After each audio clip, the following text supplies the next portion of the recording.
Hi, good evening, everybody, and welcome to the Township of Howell Planning Board meeting for Thursday, January 8th, 2026. Happy New Year, everyone. Eileen, opening statement, please.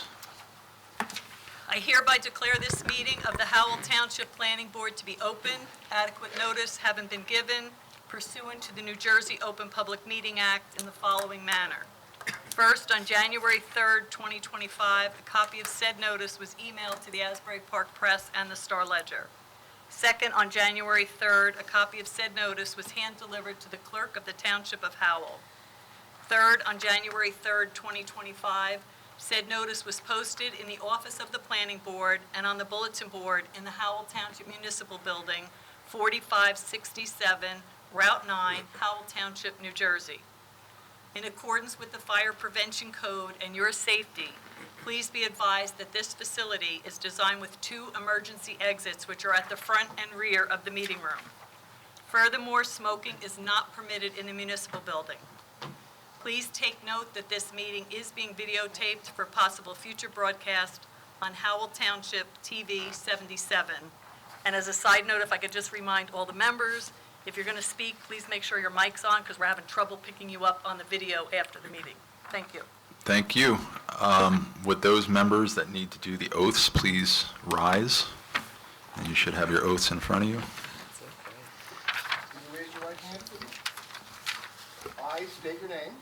I, Nicholas Wetko, Do solemnly swear or affirm do solemnly swear or affirm that I will faithfully, impartially, and justly that I will faithfully, impartially, and justly perform all the duties of the office of Planning Board member perform all the duties of the office of Planning Board member to the best of my ability, to the best of my ability, and that I will support the Constitution of the United States and that I will support the Constitution of the United and the States, Constitution of the State of New Jersey, the Constitution of the State of New Jersey, and that I will bear true faith and allegiance to the same and I will bear true faith and and allegiance to to the the same, governments established in the United States and to the governments established in the United States and in this state and in this state, under the authority of the people, under the authority of the people, so help me God. so help me God.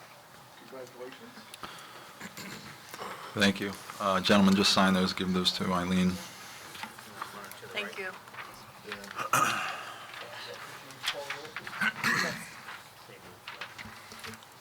Roll call, Mr. Beto. Here. Mr. Gimbel. Here. Mr. Greenfield. Here. Mr. Carbonic. Here. Mr. McNicholas. Here. Mr. Mercer. Here. Councilman Rebel. Here. Mr. Friedman. Here. Mr. Wetko. Here. Interdeep Kaur is not here. And Chairman Husser. Here. You have a quorum. Thank you. At this time, would everybody please rise for the Pledge of Allegiance, and afterwards a moment of silence for our fallen men and women who have served both here and abroad. Pledge allegiance to the flag of the United States of America and to the republic for which it stands, one nation, under God, indivisible, with liberty and justice for all.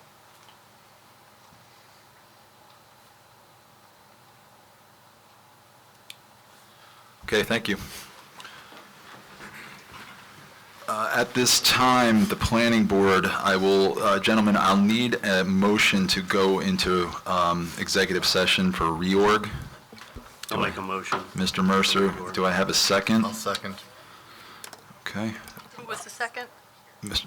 McNicholas, Thank you. do we need a roll call on that, Eileen? I can do one quick. Okay. Mr. Beto, Yes. Mr. Gimbel, Mr. Greenfield, Yes. Mr. Carbonic, Yes. Mr. McNicholas, Yes. Mr. Mercer, Yes. Chairman Rebel, Here. Councilman Rebel, I'm sorry, Yes. Mr. Friedman, Yes. and Chairman Husser. Yes. Motion carries. I just have to read the resolution before you go in. Yep.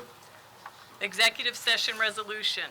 Whereas Title 10, Chapter 4, Section 13 of the New Jersey Revised Statutes requires that the public shall not be excluded from any meetings of a public body unless a resolution authorizing such exclusion is adopted at a public meeting, and whereas the Planning Board of the Township of Howell has determined that such a closed meeting is required to discuss certain matters which are exempted from consideration with the public in attendance under New Jersey Revised Statutes 10:4-12, namely personnel. Now therefore be it resolved by the Planning Board of the Township of Howell that the public shall be excluded from the next portion of this meeting and that the Planning Board will reconvene in public session thereafter. Be it further resolved that minutes will be kept of the meeting in closed session and the time and circumstances under which the discussion conducted in closed session can be disclosed to the public cannot be determined at this time. Thank you. Okay, thank you. Okay. Eileen, could you do a roll call now that we're back on the record? Sure. Mr. Beto? Here. Mr. Friedman? Here. Mr. Gimbel? Here. Mr. Greenfield? Here. Mr. Carbonic? Here. Mr. McNicholas? Here. Mr. Mercer? Here. Councilman Rebel? Here. Mr. Wetko? Here. And Chairman Husser. Here. You have a quorum. All right. Time for reorganization. Do I have a nomination for chairman? I nominate Nick Huzar. Do I have a second? Second. We need a roll call? Sorry. Yeah, who was the second? Thank you. Roll call. Mr. Beto? Yes. Mr. Friedman? Yes. Mr. Gimbel? Yes. Mr. Greenfield? Yes. Mr. Carbonic? Yes. Mr. McNicholas? Yes. Mr. Mercer? Yes. Councilman Rebel? Yes. And Chairman Husser. Yes. Motion carries. Thank you, gentlemen. Do I have a nomination for vice chairman? Nominate Chris Mercer. Do I have a second? Second. Mr. Carbonic?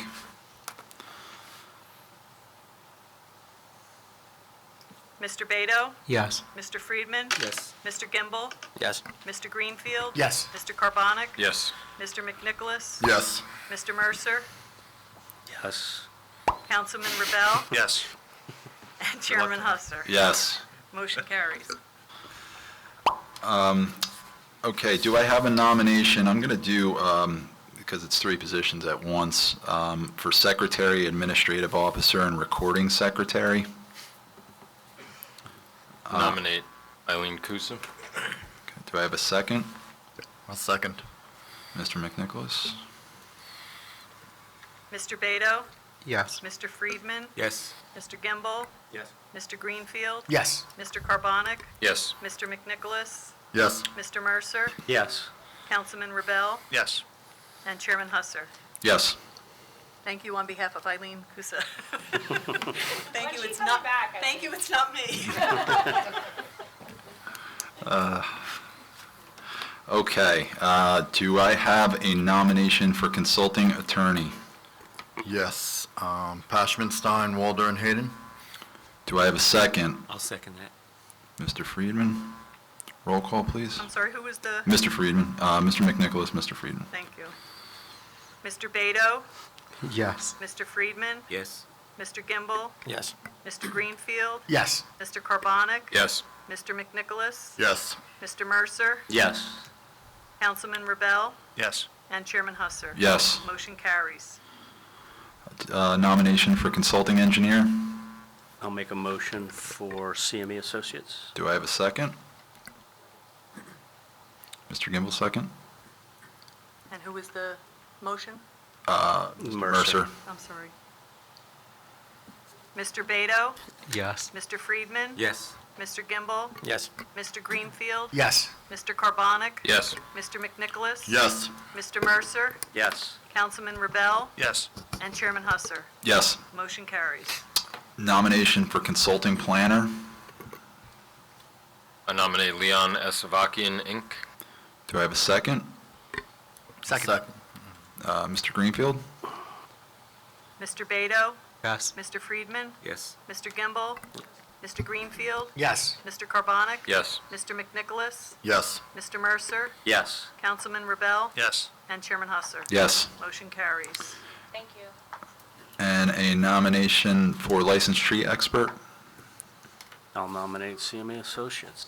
Mr. Mercer, do I have a second? Second. Mr. Beto? Mr. Beto? Yes. Mr. Friedman? Yes. Mr. Gimbel? Yes. Mr. Greenfield? Yes. Mr. Carbonic? Yes. Mr. McNicholas? Yes. Mr. Mercer? Yes. Councilman Rebel? Yes. And Chairman Husser. Yes. Motion carries. Okay, The 2026-27 meeting dates, do we have to discuss anything on? No, just memorialize the resolution for those dates, so I need a motion in a second. Do I have a motion to memorialize what was discussed? A motion. Second. Okay, Mr. McNicholas, Mr. Friedman for the second. Mr. Beto? Yes. Mr. Friedman? Yes. Mr. Gimbel? Yes. Mr. Greenfield? Yes. Mr. Carbonic? Yes. Mr. McNicholas? Yes. Mr. Mercer? Yes. Councilman Rebel? Yes. And Chairman Husser. Yes. Motion carries. Thank you. The official newspaper, that's determined by the governing body, which is the Asbury Park Press and the Star Ledger. Correct. The Environmental Commission liaison is myself, because I'm the only person on the Environmental Commission. And then we have two committees on the planning board, a site review committee and a master plan committee. I am nominating Brian McNicholas as the chairman, with Mr. Wetko and Mr. Friedman as members. And the master plan review committee, the chairman will be Mr. Mercer, with members of Councilman Rebel and Mr. Gimbel. And that ends the reorganization portion of the meeting. Okay, thank you.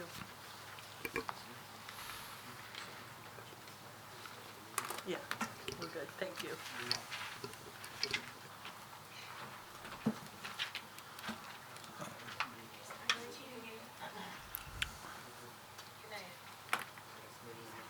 Nice to meet you. Good luck. Okay.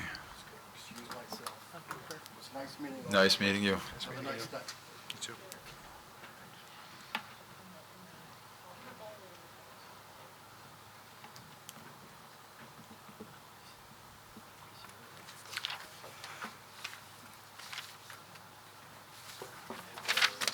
Better.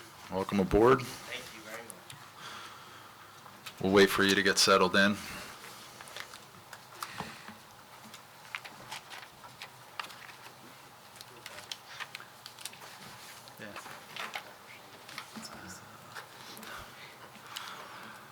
All right, Eileen, is there any minutes, There's no minutes this evening, any vouchers? no vouchers. And then we have some correspondence. We do. I have an email from Mr. Vidiello. He's the attorney for case SD 3022 Cody Milch 2011 Trust. They were carried to tonight's agenda for scheduling purposes only. He would like to be rescheduled to February the 5th, 2026, and he will notice for that application. Okay. I also have a letter from Mr. Hirsch for case SP 1140 Seafree Plaza LLC. They were put on for tonight for scheduling purposes only. He would like to be carried to February 19th, 2026, with no further notice. You want to make the announcement? With no further notice? Yeah, Okay. because he already noticed for it and was carried. Got it. All right, so if you're here for case number SP 1140 Seafree Plaza LLC, that will not be heard this evening. It is being carried to February 19th, 2026, with no further notice. Right. I also have an email from Mr. Pape regarding case SP 1135 StarCap Holdings. He would also like to carry his application to February 19th, 2026, and he also granted the board an extension of time through the month of February 2026. No further notice? No further notice. Okay, so case number SP 1135 StarCap Holdings LLC being carried to February 19th, 2026, with no further notice. I also have an email from Stephen Gowen. He is the attorney for case SD 3027 for RCH Newton's Corner Road LLC. He asked that that application be carried to February 5th, 2026, with no further notice. Okay, if you're here for case number SD 3027 RCH 162 Newton's Corner Road LLC, that is being carried to February 5th, 2026, with no further notice. And the only other item I have is, there is an upcoming training class, if anyone is interested, new members, which I guess is just Mr. Gimbel and our alternate who's not here this evening. They're January 31st, 2026, 8:30 in the morning to 1:30 p.m. online, or February 26th, 2026, 5:30 to 10:30 online, and that's in the evening. I'll send an email out as well, and then they can get back to me because they have to have training within 18 months of being appointed.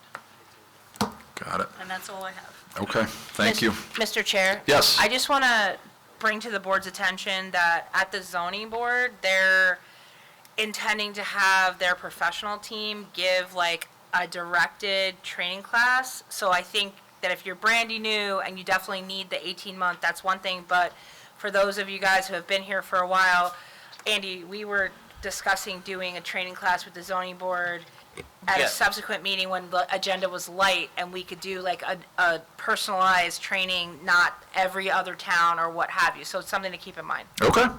Yeah, I think that'd be very, very helpful. Here? Yeah.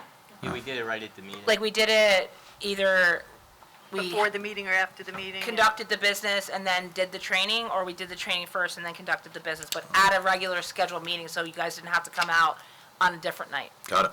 Cool. All right. Okay, on to resolutions. First, case number SP 1113271, Adelphia LLC. It's a resolution granting preliminary and final major site plan and preliminary and final major subdivision with ancillary variance and design waiver relief. Eligible voters, Mr. Carbonic, Mr. Mercer, and myself. Do I have a motion? I will make a motion. Mr. Mercer, do I have a second? I'll second. Mr. Carbonic? Mr. Carbonic? Yes. Mr. Mercer? Yes. And Chairman Husser. Yes. Motion carries, resolutions memorialized. And case number SD 3026, Edward and Dorothy Morgan. This is a resolution granting submission waivers. Eligible voters, Mr. Beto, Mr. Carbonic, Mr. McNicholas, Mr. Mercer, Mr. Friedman, Mr. Wetko, and myself. Do I have a motion? Motion. Mr. Carbonic, do I have a second? Wait a minute, Mr. McNicholas? you made the motion? Mr. Carbonic? And who second? Mr. McNicholas? Thank you. Mr. Beto? Yes. Mr. Friedman? Yes. Mr. Carbonic? Yes. Mr. McNicholas? Yes. Mr. Mercer? Yes. Mr. Wetko? Yes. And Chairman Husser. Yes. Motion carries, resolutions memorialized. Thank you. Okay, this evening we have a submission waiver before the board. It's case number SP 1133A.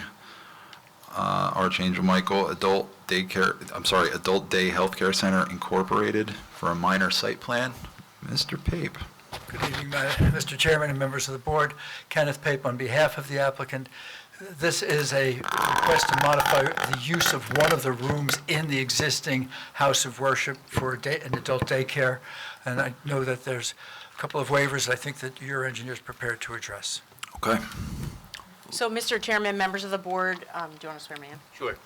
Do you swear the testimony you'll give will be the truth, the whole truth, nothing but the truth? So help you God? I do. State your name? Laura Newman.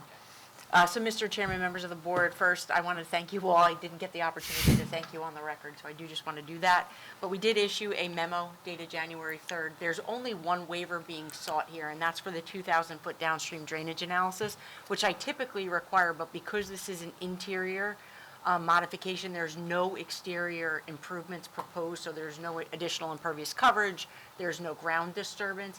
I take no exception to the granting of that waiver for the purposes of deeming this application complete.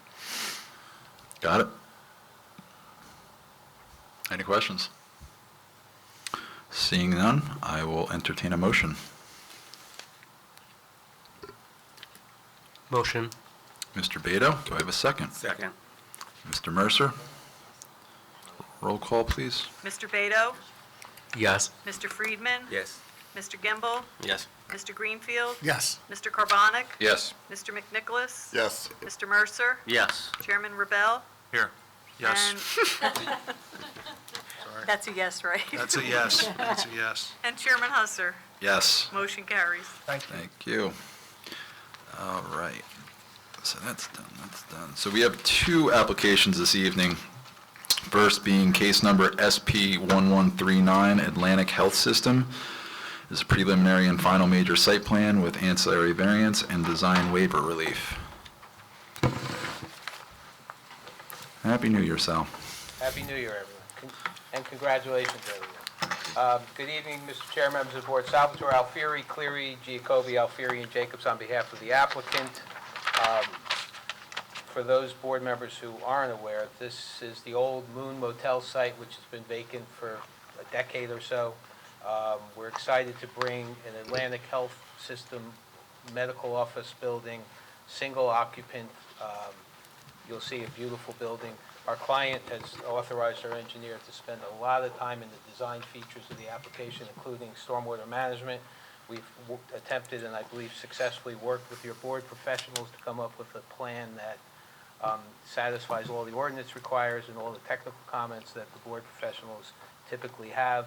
We've eliminated all of the variances except for those variances that relate really to health and safety and traffic site visibility.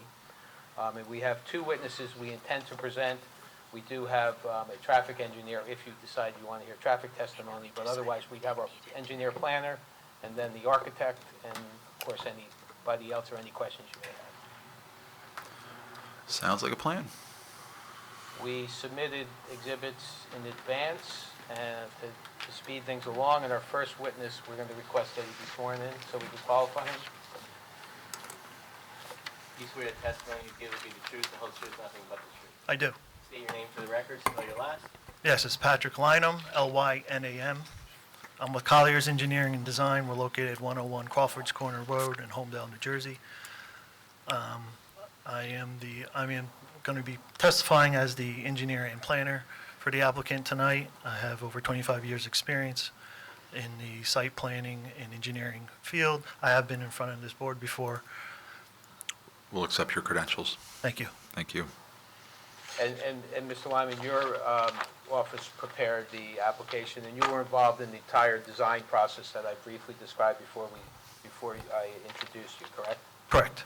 Would you orient the board as to where this property is located and then get into the site plan details, please? Sure. So, If you want to sit, you can. There is a mic on that table. That prism thing is a microphone. You don't have to stand for this. okay.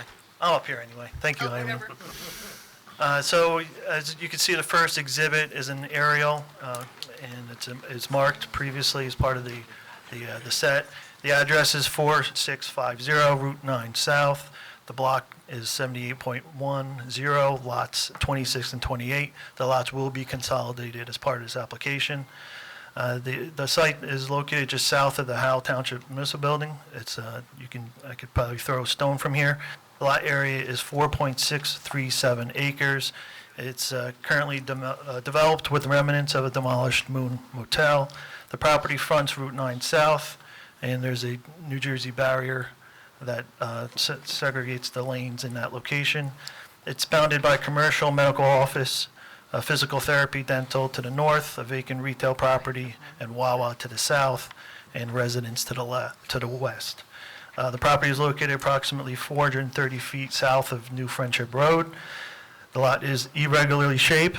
It's an L shape with a 250-foot deep by 125-foot deep portion that is removed from the Route 9 frontage, as you can see.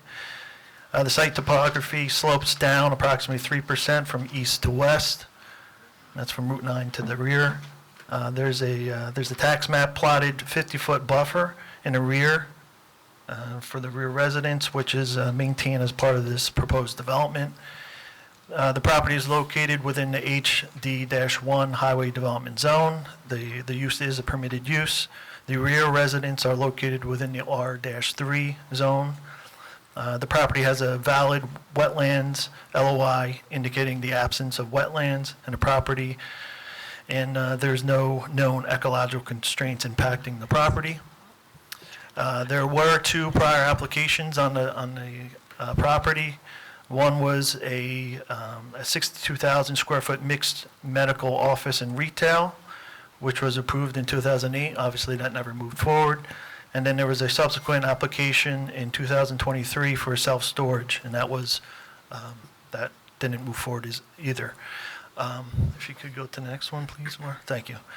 So the proposed conditions, we're proposing a 46,500 square foot, 3-story medical office building. The office and healthcare facilities are permitted uses in the zone, as mentioned before. The use consists of is consistent with the surrounding area, existing medical uses to the north along the Route 9 corridor. It complies with all the bulk criteria for the setbacks, impervious coverage, In particular, 70% permitted, 64.2 proposed, and the height of the building is 45 feet, which is permitted in the zone. The proposed height, just to go through how it's calculated real quick, the average ground elevation around the building is proposed at 113.3, and the top of the building is at 158.3, resulting in a 45-foot high building. There will be some screening, rooftop screening on top that goes no more than 10% of the height of the building, which is 4.5 feet. There are pedestrian sidewalks proposed along Route 9 and connecting to the proposed building. Refuse and recyclables are provided within a trash enclosure, screened trash enclosure. Trash enclosure sizing conforms with facilities operated by the owner, including properties in Bridgewater and Paramus. The private hauler will be used for trash pickup, which is anticipated for 3 times a week. As far as the circulation, there's a right-in, right-out driveway proposed on Route 9, which is under DOT jurisdiction. The full-size shoulders are also provided along the frontage. Two-way drive aisles at 25 feet with perpendicular parking is proposed throughout the site. 2 loading areas are provided, separated the patient and the operation needs, which is in the rear. The drive aisles are designed to accommodate fire, delivery, and refuge vehicles. If you want to go to the next slides, you could just see real quick, we provided, and you can go to the next one too, just real quick, just going through them. It's just illustrating that the site can accommodate fire, delivery, and refuge vehicles.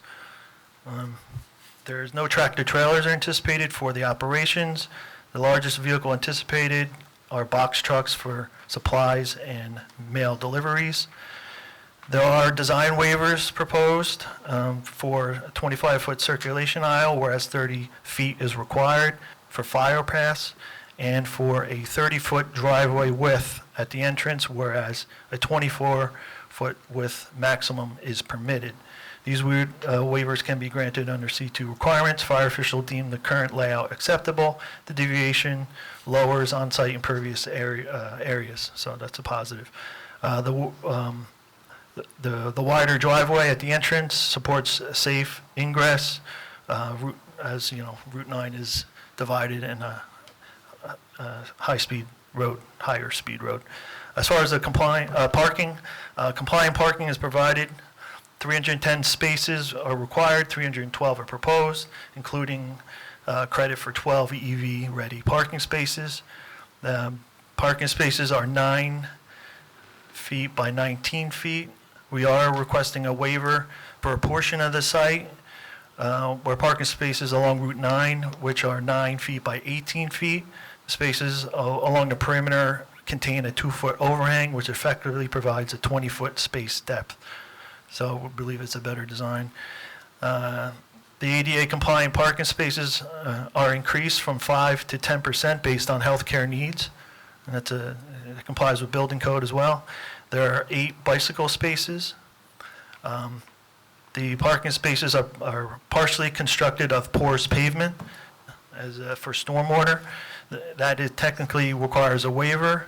We're requesting a waiver to allow porous pavement specification, which does not provide the required 2-inch compacted base course.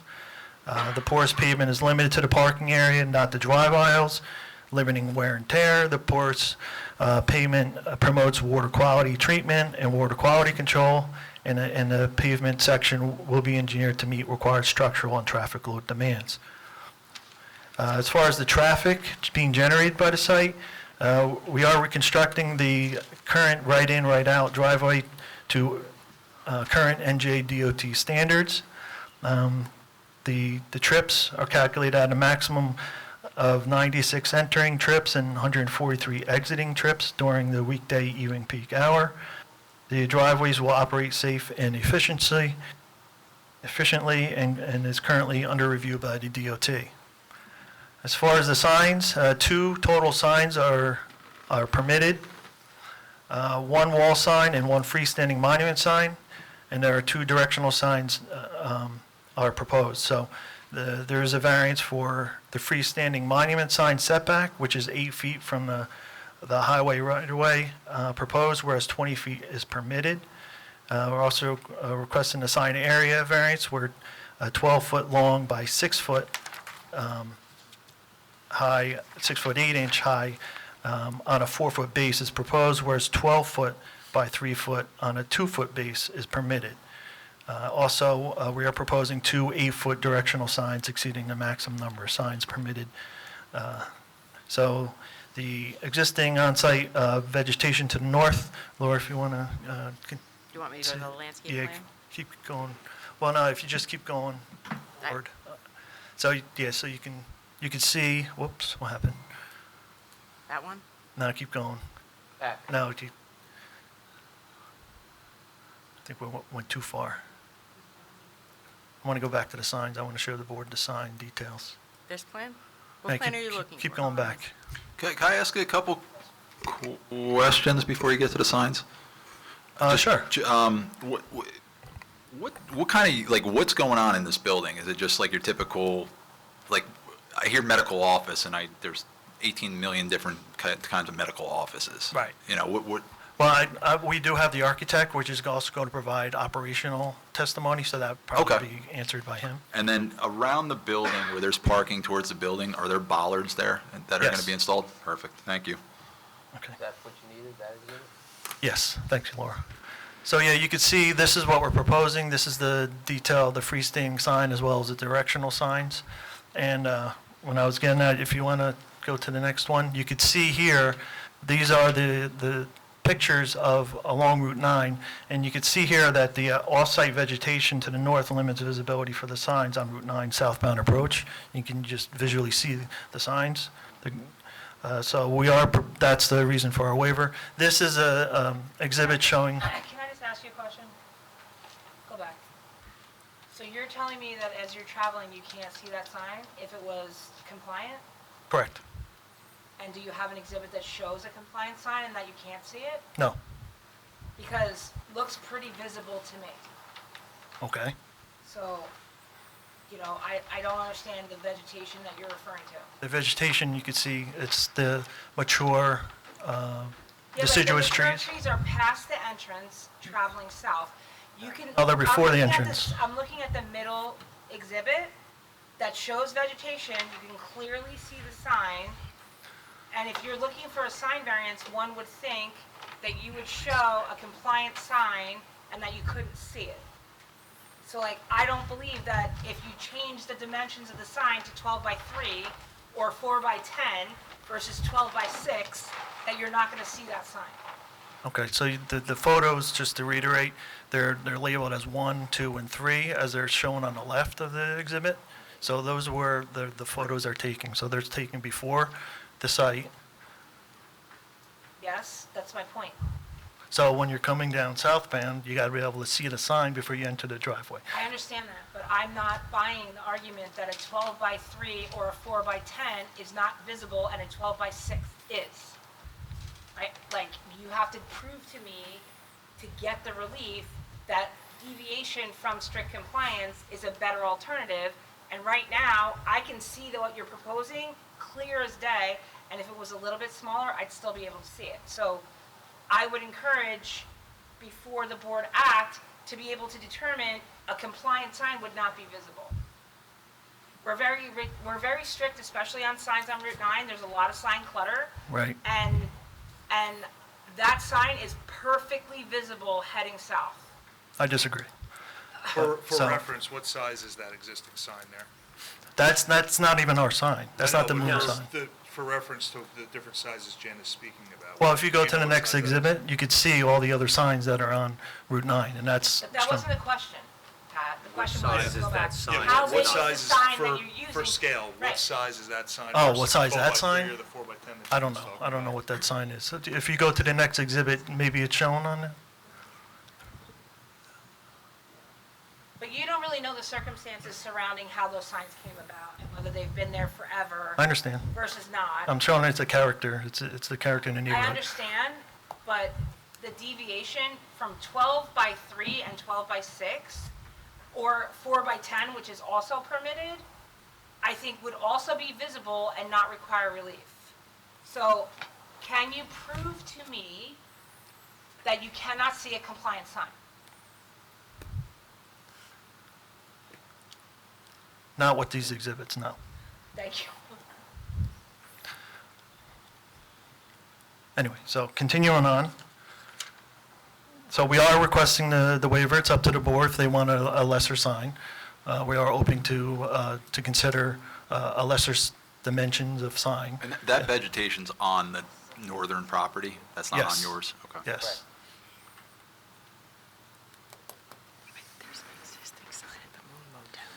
Okay, so we can circle back to the signs after the rest of the testimony.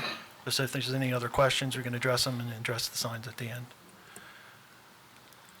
So so that's the exhibit. So again, I guess we just went through all the sign area and setbacks consistent along Route 9, as is shown in the next exhibit. I understand Jen's point that there are different circumstances, but my point was to the character of the area. These aren't large signs like these. This is a monument sign. The reason why we're asking for a variance for the dimensions is because we want to provide landscaping at the bottom, and that causes us to adjust the sign dimensions. It's required to landscape around the perimeter, the base of the sign. Yeah, It's required, so, like, you're not doing us a favor by landscaping around the perimeter, which would enable you to get a bigger sign. Well, this You're allows required us to have landscape around. better landscaping without blocking the sign.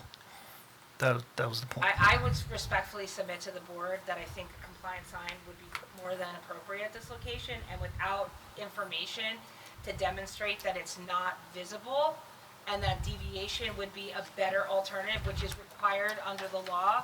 Deviation is a better alternative to strict compliance. You're not demonstrating that you can't comply. I don't see why a deviation is required here. And just to clarify, we're talking about the size, because it's a little, Correct. it's closer than allowed, but because of those trees, we need it closer. I'm not opining about the Just the setback. size. I do understand about Okay. the setback, but I'm opining about the size of the sign. Okay. All right. We'll leave it up Thank to you. the board. If the board wants us to have a conforming sign, obviously, we'll provide the size. That's allowed. Agreed. Okay. Continue, please. So for the setback in the area, I'll provide some planning arguments for it I for think we're consideration. all in agreement the setback's okay, right? Do you need I'm testimony? not worried about the Okay, setback. keep Okay. going then. All right. Please. Okay, let me jump to the lighting then. So all the lighting will be LED fully cut off fixtures with timers to turn on at night, except for necessary for security lighting. The site lighting will be warm hue at 3,000 Kelvin range. It seems to be the new color range for LED for the environment. We are asking for a waiver for lighting where we're proposing 9-foot candle average, whereas a half a foot candle average is permitted. The slight deviation is is in accordance with Illumination Engineering Society for parking lots. The lights are far from the residents in the rear, so we don't see any negative impact for the increased lighting. Actually, it's better for safety, especially for elderly, for a medical use. Downward pointing? Yes, cut off downward. 0.9 or 9? It's 0.9. Okay. Oh, you said 9, just so you know. Oh, sorry. Okay. So onto landscape and buffering. You can see on the plan, it's a diverse landscaping spread throughout the project, including street trees, foundation plantings, and parking lot screening. This includes 61 deciduous trees, 491 deciduous shrubs, 116 evergreen trees, and 183 evergreen shrubs. A 50-foot landscape buffer will be provided along the rear, as noticed. There was a previous variance that was requested, but we worked with your landscape architect to change the buffer into a berm, a 6-foot berm, and heavily landscaped. So we enhanced the buffer by providing the additional screening. There is a waiver for payment in lieu of plantings. So, we maxed out the amount of plantings without them killing each other. So we are requesting a payment in lieu for replacement tree credit. And your office worked with Shari on this design, correct? Correct. Sherry, anything? Now that you're a landscape architect as well? I know, it's so nice. Yeah, with the additional landscaping, they'll be paying a fee of $16,800, so they agreed to that. They have it all calculated. No, I asked for, the one thing I did ask for was for like a no-mow, low-mow seed mix, so they don't have to go through this whole area Gotcha. every single Yep. week and mow. But yes, they, I think we updated the plan to drop, because we added more plantings. I think we dropped the payment in lieu to, I calculate 13,800. I looked at his email last, maybe, Okay, but we'll hash out the correct amount. But the fact of the matter is we need a variance to provide in lieu of. It's a waiver. A waiver, sorry. Gotcha, okay. So with regards to stormwater, just jump into stormwater real quick. The existing site did not contain any stormwater management or stormwater quality treatment. Means it just ran right off into the residents. The stormwater runoff followed the topography from east at Route 9 to the west in the residential neighborhood, similar to where the Wawa discharges their stormwater. The development provides stormwater quality control, quality treatment, and exceeds the groundwater recharge requirements. Stormwater is to be managed by 11 small-scale green infrastructure BMPs. The mix of stand bomb, infiltration, porous pavement, and subsurface infiltration BMPs are being proposed throughout the site. The basins are decentralized throughout the development to maximize groundwater recharge. Stormwater quantity model conservatively. So we did not model infiltration. So we are very sensitive to stormwater on this project because of where it's discharging to the residents in the rear. So we took conservative measures in the design to manage the stormwater and reduce runoff from the site. I'm not going to put you on the spot there, buddy, but I'm going to put you on the spot. Who is in charge of this infiltration basin? Like, is it, you're going to have like an O&M plan, all right? Yes. And it's going to be maintained by the property owner? Okay. Yeah, and that O&M manual gets recorded in the county clerk's office, and they have to obviously abide by it, and they're supposed to file annual reports with the town on the maintenance. Good with that, Brian? All right. Yes. Okay. Could you flip to the drainage plan as you're talking through the stormwater? Yeah. So, Laura, if you can move forward, please.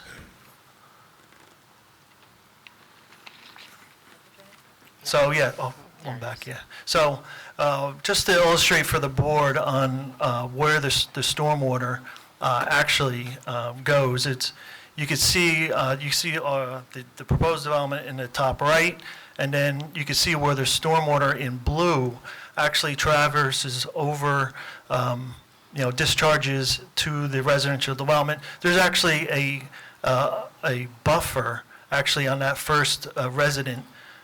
I think it's 76, lot 76, which can't be correct. Thank you, Laura. Which the stormwater goes through and eventually reaches a stormwater management basin owned by the town right there, and then that discharges through the township stormwater system, eventually gets down to the stream, Sweet Gum Brook down at the bottom. So what we did, we actually went out and performed two investigations on geotech. We found that the first geotech showed a restrictive layer, which would have restricted infiltration in our basin. We identified the restrictive layer and proposed to over-excavate that area and to promote infiltration. There's actually a perch condition there. If we didn't do that investigation, we're not sure if that would have infiltrated. It's probably something similar happening to the neighboring Wawa, because they discharge to the surface in the same direction. And just as it relates to the discharges, because it's a point source, have you have approval from Freehold Soils Yes, actually, good point, Laura. We did work because they are very strict with off-site discharges, off-site stability. We actually developed this plan for them as well as for the town. The town does require off-site drainage. But particularly, we made it a priority to get our soil erosion district approval certification because that pretty much approves the drainage system and has their buy-in on off-site management, off-site stability. So not only does Laura reviewed it, but also the Freehold Soil Erosion District has reviewed as well and has certified it. So you have like a perched groundwater level sitting on top of like a confining clay layer? Is that my understanding? That's existing condition. We're Right. going to punch through that restrictive layer to get to the non-restrictive sand layer. So it's going to infiltrate much better. So we took Basically, they remove and replace it, right? So they get to where the perch condition is, they over-excavate out that area, and they replace that with a suitable soil to achieve the permeability rates. I guess my question is on that, right, I'm not an engineer, I'm a geologist, but from my dirt rules, right, how does that affect the rest of the site if that's the only area you're doing that in? So in other words, if you have a confining layer throughout the site of silty clay, let's say, and perched groundwater conditions in the rest of the site, and then you over-excavate that area, right, to put in your basin, does that affect the hydrology of the rest of the site? Let me just mention, the rest of the site, this is an isolated perch condition. Oh, it is? Yeah, Okay. so that's where the basin is. Okay. So that's where we concentrated the over-excavate. The Got other it. areas are okay. Okay, that makes sense. And it's sand, it's we've got great sand here. Gotcha, okay. They'll be infiltrating elsewhere. Got it, thank you. Yeah. If I may, for the record, over here, sorry. Hi.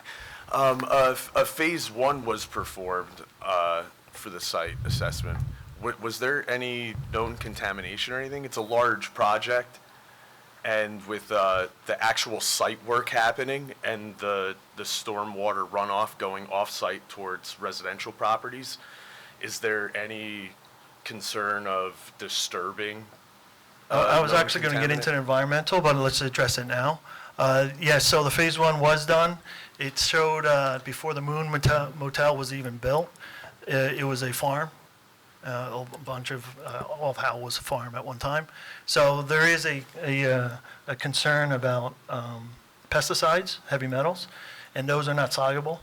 So we're going to do further testing, but if, in fact, that these become levels that are regulated by the DEP, there are easily ways to manage as arsenic, which is a heavy metal. You just cap it, you collect it, and we'll probably put it in a berm and put a 2-foot cap over it. And since it's not soluble, there's no threat of it going into the stormwater. I don't think you really want to do that if you find that. Well, that's common practice, believe it I'm or an not. LSRP, I'm well aware of it. you go, so, okay. But, all right. I mean, the site, we're capping the whole site as well. So, with the pavement and the building and all that stuff. Okay. And, it's not volatile, because it is heavy metal, it's not a volatile. But you'll have a restriction on that property, you'll realize. Right, yes, we'll have to go through the motion with a deed restriction for the area. That's only, remember, this is only if 100%. we exceed the requirements, but we definitely plan on, this is a matter of course. We just didn't get to that point yet. If I may, though, just for the record again, just for clarity, during this is a large construction project, so during all that site work, if you disturb anything during that site work and have a situation with runoff, I just feel like during that process, maybe there should be something stipulated and Absolutely, I mean, that's controlling part that of the. runoff during that process. Yes, there is going to be a plan and controls to manage if it is exceeded. There has to be a whole plan during construction to address whatever environmental concerns during construction, especially during construction. Thank you.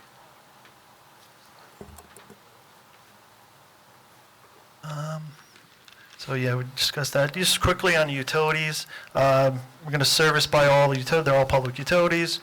They're all available within Route 9. Sanitary is available, sanitary manhole in the rear. Laura, if you'd like to go to the other, back to the other exhibit. Laura, please. Just, if you just hit next. One more. There you go. Thank you very much. So in the northwest corner, there's a sanitary manhole that we'll be connecting into, which eventually goes through the residential neighborhood. So that's the only really unique utility condition. We're obviously going to comply with the fire department. We provide a Knox box near the front door of the building.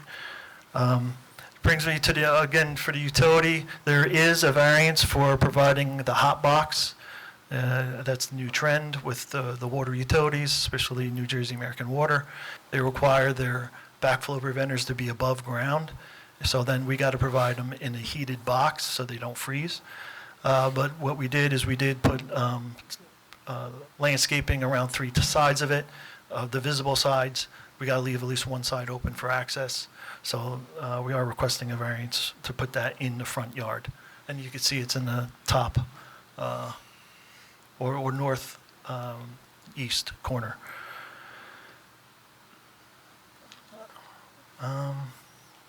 That concludes his testimony, Yes. Mr. Chair. Any questions? I just got one. How long has this Moon Motel been, I mean, since I've been down here certainly, but how long has this been out of commission? I can't answer That beautiful sign on Route 9 that was there.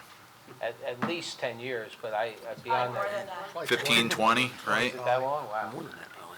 And in your, how do I phrase this? There's been no due diligence on that site to address historical pesticides from, I mean, I just find that there's been other parties interested in that property that at this point in the game, wouldn't it be, people would be aware if there was an impact to the soil?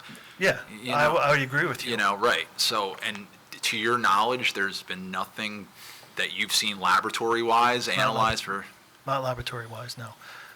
As mentioned, when a project has to get past the board approval before they start investing in the cost for lab testing and how to manage it during construction.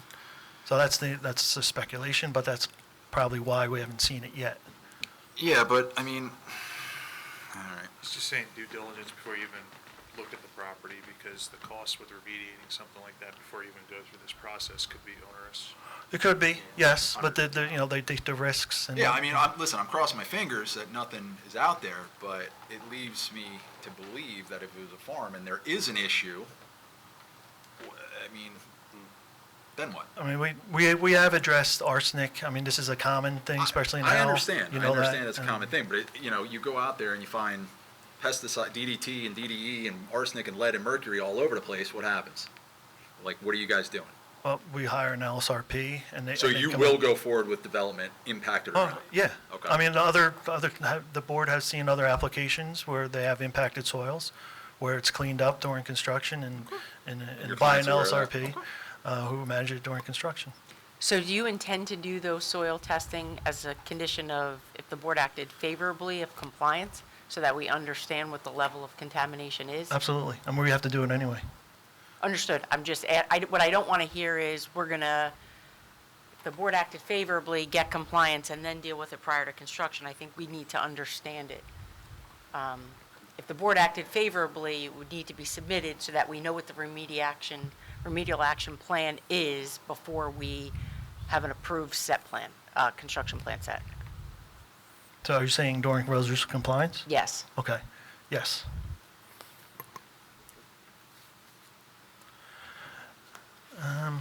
Let me just throw on a record the planning, the end of the planning. So just real quick, the granting of the variance will have no substantial detriment impact to the public goods surrounding properties or the neighborhood. The project advances several purposes in this land use law. It aligns with the town's planning goals. The proposed medical office facility is compatible with and beneficial to the surrounding commercial context while minimizing impacts to the residential uses.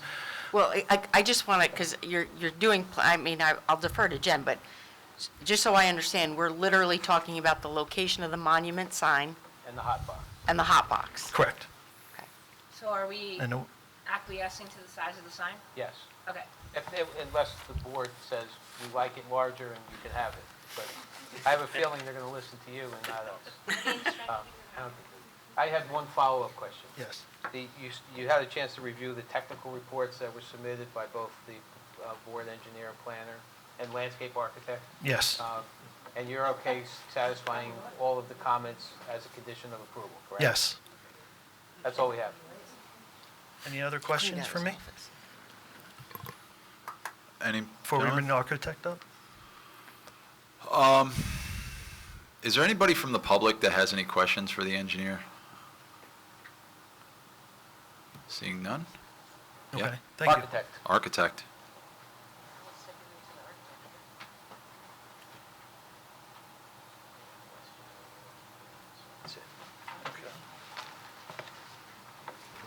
Do you swear the testimony you give will be the truth, the whole truth, nothing but the truth, so help you God? I do. State your name for the record, spell your last. Heath Kammerer, last name Kammerer. And Keith, would you place your credentials on the record, please? I've been a licensed architect in the state of New Jersey since 1988. I think that works out to about 38 years. I am the current president of Buckle Architects. We're a firm that specializes in healthcare planning, and we have two offices, one in Cherry Hill, New Jersey, another in Easton, PA. I've been before many boards throughout the state, especially for Atlantic Health, but Had quite the drive this evening, I would assume, then. No, he's got a flight at 10 fly p.m. in, well, Oh, jeez, all right, yeah. We'll accept your credentials. So Keith, first, I know you have experience with the Atlantic Health System applications and operations. First, why don't you tell the board who Atlantic Health System is and what's going to happen on this site if it's developed and approved and developed? and I'll just mention, as part of that, I've had a relationship with Atlantic Health since 1999, so going on 26, 27 years.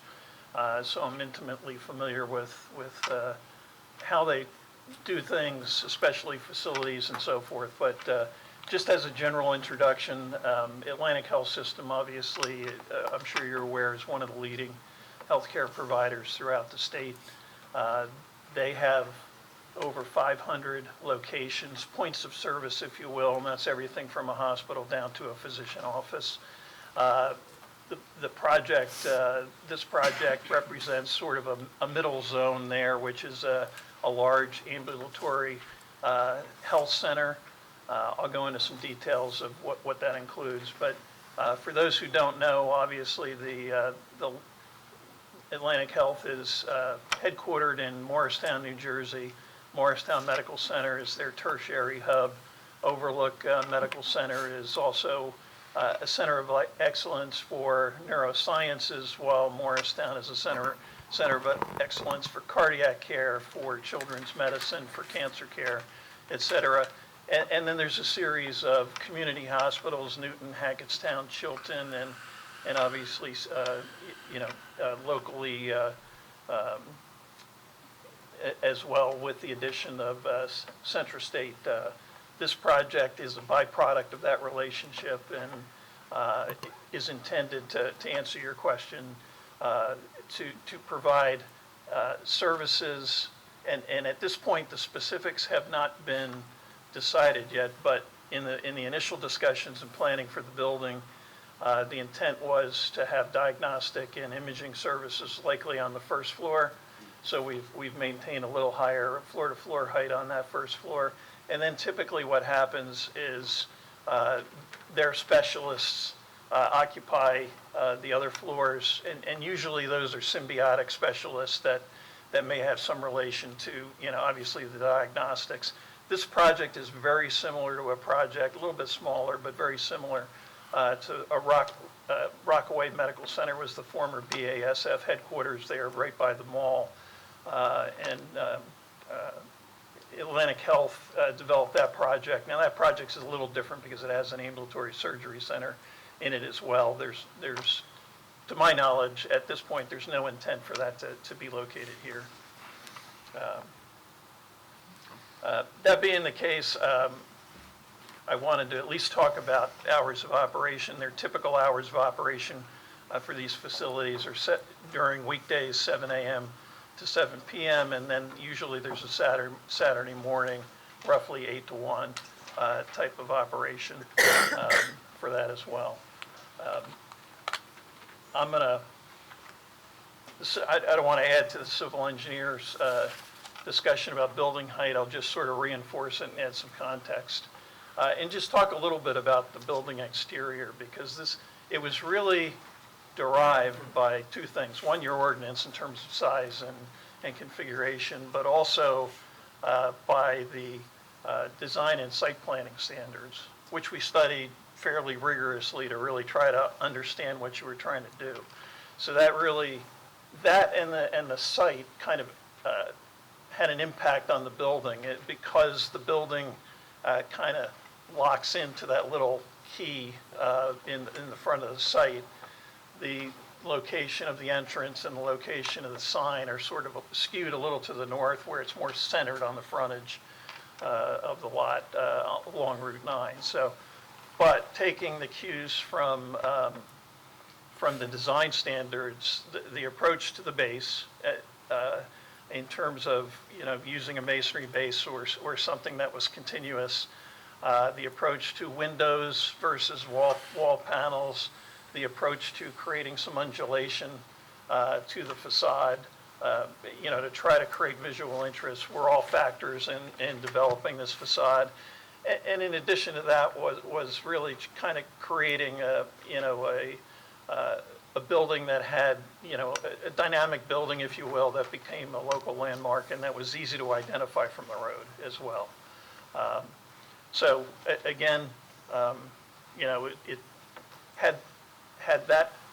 had you not had that, some of the design probably would be a little different, but I think the byproduct of having those design standards and trying to interpret them and follow them as we put together the building facade kind of created certainly a building with some visual interest.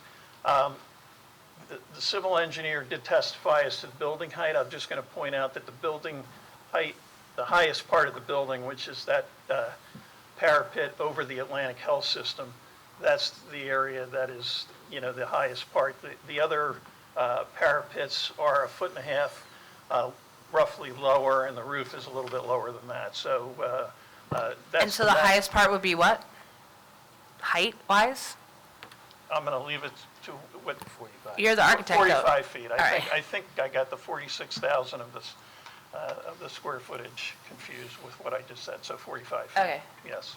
And the sign, originally we contemplated more than one facade sign, but we settled on this one sign, correct? Correct. One sign, maximum size of 200 square feet. It's actually likely going to be smaller because Atlantic Health System has kind of changed their name to Atlantic Health, so that the sign will probably be a little smaller in the final byproduct, just because it's not going to be quite as long. Okay. And that's all we have of the architect, Mr. Chair. Any questions, gentlemen? Just roughly how many, I know it's not decided yet, but roughly how many offices, 20, 30? That really depends upon what Yeah. type of offices and how large they are. In all likelihood, the imaging probably might take 2/3 of the first floor, so you might have something that went with it, urgent care or something like that. For the typical offices for these types of buildings are around 3,000 square feet. So I don't think it would be up to 30, but it might be in the 15 to 20 range. I Gotcha. don't think it would get much above 20. Just trying to get an idea. Yeah. Scope. Anything else? The imaging, that includes radiology as well. Is there specific permits or Department of Health requirements associated with that? That's correct, yeah. Have they already been taken care of, or? No, we don't even. You don't do that at this stage? Until- Well, right now, I think they're looking to get sort of an approval in concept of this, and then they're going to start detailing or start putting the program together of what's going to go inside. But that would be a condition of any certificate of occupancy, certainly, any licensing. And I'll just point out, for your benefit, in an ambulatory setting, typically something like an MRI or a CT would have to go to the Department of Health for review and approval. Anything else? Yes, real quick, the roof deck is 45 feet, and then the parapet is a foot and a half over that? The roof deck, I can give you the exact, 45 is max? So we're looking at 46 and a half with the parapet? What's the maximum the height? roof deck is 42.45 feet. It's generally a flat roof deck because typically we'll have some mechanicals on the roof for this type of a building. Okay. 45 foot overall, correct? 45 feet, yes, to that highest parapet, which is in the, closest to you in that. Okay, so the roof deck is like 42? Correct. Okay, not only because it's on 45 on this drawing that I have in front of me here. Couple of slides, but thanks for clarifying. Okay. And there's no HVAC equipment or anything on the roof that would be protruding above that 45-foot parapet or anything? I don't know if you covered that already. We do, as the civil engineer testified, there is some screening on the roof, although it's in a limited area that's 25 feet back from each of the facades. So I'll just point out that our rendering has the screening on it, and if you look at the car, the point of view from the rendering is probably about 15 feet high. So it's a little higher than you would normally see it, and it's still not visible this close to the building. So that 45-foot is the top of the screening, that's the highest point for the building? No, the 45 feet is the height of the parapet, and then the height of that is, of the screening is 49.5, which is less than 10% of the building height. Wait, what? Because that would require relief. Over 45, right? Correct. Like, they're not exempt from the height. This drawing I'm looking at has roof deck level 45. That's what I'm just saying. Does that have to be corrected, or? I'm not sure which one. I want to show you. It doesn't show The equipment. How do I revised describe what drawings I'm have it looking at at here? 42.5, 42.45. Okay.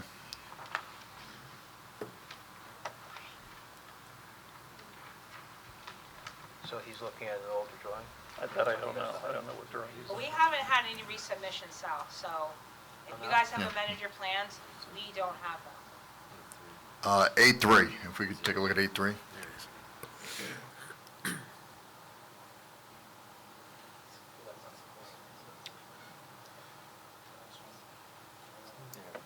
Yeah, that's it, that's it. That's right in the back. Yeah, the roof height, the roof depth level is right here, 42.45. Of those, on the left-hand side, if you go to the dimensions on the left-hand side, is the bottom. It says 43.25 on the plan I have. On what you're showing on the On the screen, other it says side. 42.45. And that's the maximum roof deck level. The roof deck may have a pitch. It says 43.25, right there. And then the maximum height of the screening is 49.5, which is in excess of 45. Excuse me, I'll just point out that the 43.25, if you look down below, is to the top of the sign on the dimension. That's not to the roof deck. The roof deck is detailed on the left side. So the sign exceeds the roof deck? Doesn't look like it to me. It does. It's a little over the side.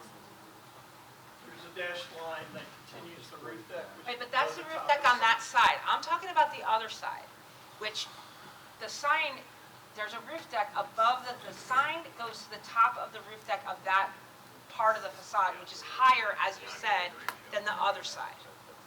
Right? You said that. I did, yes. Right, Drops so, down.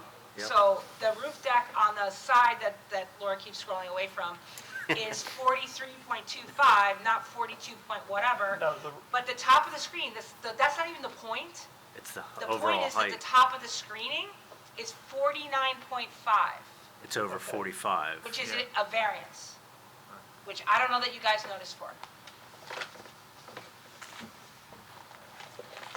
I'll just point out that, well. It's not exempt Debate. from height here in Howell. Let me just clarify, the roof deck is the same over the entire building. The parapet on the right is higher. so it allows the sign to be slightly higher than the roof deck. I honestly, like, I think we're talking like semantics here. I don't really think anyone cares whether you call it roof deck or top of roof or whatever you want to call it. But when you have that screening that goes 49.5 feet, which is We'll undisputed take the by screening any out, but calculation, It's not part of the you need a, building height for there. you need a variance for that. Okay. So the testimony is going to be that we are going to comply with the height. You're going to we're bring not- that down to 45 feet total? That'll affect your first floor. Well, You want to take 5 minutes, maybe? no, I mean, in my If he's- opinion, the screening is not part of the building height. It is. Here in Howell, it is. We calculate that as part of building height. 100% we do. Yes. Okay. That is part of building height. Doesn't say that in our ordinance. It's not included in the exemptions.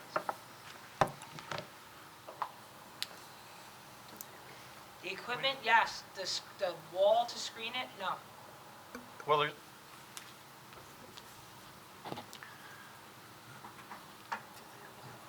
Yeah. Yes, 5 minutes. Yeah, that's what I All right, we're going to take a 5-minute break. The We'll board will return. now take a 5-minute recess. They'll be back at 8:46. 8:46. Now reconvene. Thank you, Mr. Chair. Thank you, Sal. During the break, we had a chance to discuss it with our professionals and also briefly with Jennifer. We have two options. One is that, and the architect will explain it in a little more detail, one is we could eliminate that wall that surrounds the mechanicals, and he'll explain why. Or if the board wants it, then we're going to need the variance relief. It is less than the 10%, so it would be considered a C variance. My meeting notice has a catch-all that says any and all other variances that come up as a result of the hearing. So I think we're protected from a notice point of view, but we're going to leave it up to the board as to which alternative you prefer, and I'm going to have the architect give you a little more color to that so you fully understand. Sure. Go ahead. yeah, just adding to that. Where the screen wall is obviously outside where any of the mechanicals are. The mechanicals typically on a project like this, and again, we haven't designed it yet, are probably about 4 feet high with curbing, maybe 20, 30 feet long, depending upon how much airflow we need. So the existing parapets, again, and based on the location of the mechanicals, are they're more than 25 feet back. The screening is 25 feet because it's on a column line. The mechanicals are further away from the edge in all directions than that, and we could consolidate them further, which would keep the visibility of them very minimal. If as I mentioned, if at all, from, you'd have to be pretty far away before you actually got any visibility, maybe of the top of one. And at that point, it wouldn't even be recognizable as something other than as an element of the building, so. Gentlemen, Dylan? It's your forte. Any comments? Can you bring up the slide that has the equipment?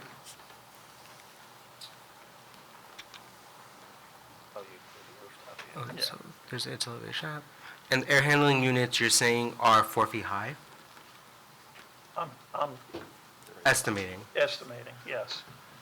And the column line where the screening is that horizontal dashed line. Yes. Each bay is 25 feet, so that's 25 feet. So right now, from the rear of the building, those two that are horizontal are minimum 30 feet on the right-hand side, or probably 35 feet where it projects out a little bit further onto the roof. And again, the same dimensions from the front, which is at the bottom. So just pointing out that the bottom right is where the front is towards Route 9. Can I ask you a question of why you decided to add the screen? Is it just because you don't want to see the mechanical equipment, or is it more stylistic? No, we're really not talking a lot of noise from this kind of equipment. These are just air. Well, not noise. I'm just saying that you have a beautiful building already, and so you added the screen as a secondary item. But I wanted to know, why was that included? Because if the parapet is 1.5 feet high, if you're coming from the street, has your team looked to see from the driving on Route 9, can you see that equipment? And is that why you decided to do the screen? Well, again, if you go to the rendering, you can't even see the screening, which is going to be higher and closer to the parapet. And I don't believe that your rendering would show anything if there's any equipment. I think it's just there as being stylistic. No, I So for agree. us to That's decide why- to make a that's why I'm- decision, it's going to be impossible. I'm kind of confirming that because, again, that point of reference, we adjusted that upward because it showed the building a little better rather than being from the ground. And you still can't see it with the location of the screening that's there. So I agree with you. And not all four of those, I should say, are the two horizontal and the one on the left are air handlers. The one that's just to the right of the one on the left going north-south, that's the top of the elevator shaft, which would only be a couple feet high. I don't think that answers his question. He's asking, why did you add the screen? I think Did you add if the I could screen rephrase, for I think the question aesthetics? is like, at what distance away from the building would you actually be able to see the units if the screen was not there? Thank you. Right? Something like Yes. that. And what was the initial function? Like, what was the function of the screen? Like, I presume you added the screen to stop you from seeing the units. To be honest with you, it was to be a good neighbor. Right, to stop people from seeing the units, right? Be a good neighbor for what? Noise or aesthetics? Well, not noise, but aesthetics. So at what distance, so then the next question the board members have are, at what distance away from the building will a neighbor see it? I'm just going to say this. We still have a lot of options for design, so we can design those so they're Sal, lower. I'm just going to beg you to just answer the questions. I'm begging you. I don't think he did an analysis of the distance. What he said was even from the farthest point, you might see the top of a hand. You might. It's minimal. In most probability, number one, motoring vehicles traveling not on gonna Route see it 9 will from 9 definitely not see it. At all, no. So we're talking about in the rear where there's residences. What is the likelihood that a residence in the rear would be able to see the mechanical equipment on the roof of a 45 tall building? Right? I mean, that's what you're asking, right, Dylan? Yes. I'm going to give you my answer. I mean, it's pretty minimal on the first floor, especially given the landscaping that's that's buffering that side. From their second floor window, might they be able to see the top of it? Perhaps, but again, we have the ability to design that in multiple shapes. What is the negative if we just keep the screen and do the variance? Nothing. Can we just do that? Exactly. We'd be I happy think with that's what that. we're trying to Let's just do that. If, Sal? Yeah, that's fine. Okay. Thank you. Gentlemen? Good? Good? I'm fine with Okay. that. Just, Annie, it just needs a C variance for building height, that's all. Okay. You're not going to get equipment that's 4 foot high. Usually you have a foot of curbing, and then a 20-ton or a 15-ton unit is going to be at least 5 foot high. So But that's 6 feet right the there. roof is Well, 40, You know what I mean? the So, roof is yeah, I don't- 42.45. Low profile. Screen, variance, good to go. Yeah, so. That's all we I'm have. It's Cool. 45. Thank you. Thank you, Sal. The equipment Is there anything is else? Sitting on the 42. That's all we have. Is there anyone from the public that has a question for the architect? Yeah. Seeing none? So the only guidance we would need from the board is whether you want to give the variance for the size of the sign, which I know the answer to, but I just want to make sure it's clear that. Jennifer, Yes, sir? the sign, I mean, where are we leaving this? I mean, Like, to be perfectly fair, Sal, you didn't really prove to me that you Oh, needed yeah, it. I'm just saying that they didn't decide on it, so Yeah, I'm I not mean, pushing I it. think the location, I totally understand because of the vegetation, but I think the size should be compliant. I agree. That's fine. So having said all that, we request, well, you have to open it up. You have to open it Yeah, I'm up. going to open it up to the public for any questions, comments. Seeing none, close the public portion. Sal, any closing Just remarks? very briefly, that we request that the board grant the approval with the variance relief that we discussed, and all the conditions that we've stipulated to, including compliance with the technical comments contained within the board professional reports. Okay. And the Thank- soil testing, which was part of the discussion during the testimony. Got it. All right, gentlemen, I will entertain a motion. I'll make a motion to approve. Approve with all stipulations discussed. Mr. Mercer, do I have a second? I'll second. I'll second. Mr. Greenfield? Roll call, please. Mr. Beto? Yes. Mr. Friedman? Yes. Mr. Gimbel? Yes. Mr. Greenfield? Yes. Mr. Carbonic? Yes. Mr. McNicholas? Yes. Mr. Mercer? Yes. Councilman Rebel? Yes. And Chairman Husser. Yes. Motion Thank you. carries. Thank you, everyone. Thank you, Good night. guys. Thank you. Good night. No motel. Good night. All right, next up for this evening, save the best for last. Case number SP 1130, Vanderveer Industrial Partners LLC. It's for a minor subdivision and preliminary and final major site plan with ancillary variance and design waiver relief.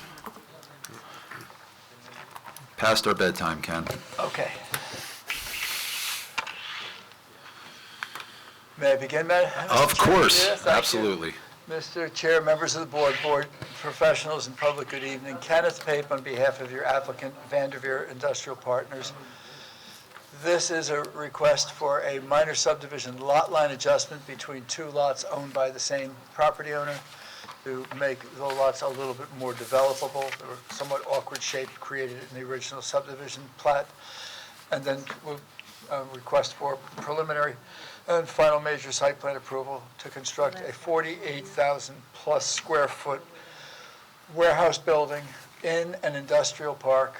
The 48,000 square foot building is approximately 42,000 square feet, a little less, of warehouse space. And then there's a two-story 6,400 square foot office element. And before we begin, if we could confirm that the board has received our notices and the board has taken jurisdiction of the application. Yes, we are, Mr. Pape. Thank you. Thank you.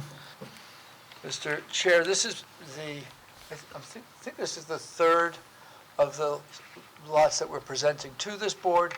Our client is the owner of the industrial park. This is an industrial park that was created 4 or 5 years ago by this planning board, and with a P-shaped road. With most of the lots that were developed prior to our client purchasing this property are on the outside perimeter at the beginning of industrial court. These are all the internal lots of industrial court. The building that we present to you is contiguous with one that the board has already approved, and it's also sequential to, I think, 3 of the buildings that our client owns. The presentation this evening, we're starting at 9 o'clock. Maybe not past bedtime, but certainly late for the first meeting of the year. What I'd like to do, with Mr. Chair, with your permission. We should give it 2 seconds, because one of the board members excused themselves. Yeah, Mr. Beto just had to use the restroom Oh, very quickly. okay. I apologize. No, that's fine. Thank you.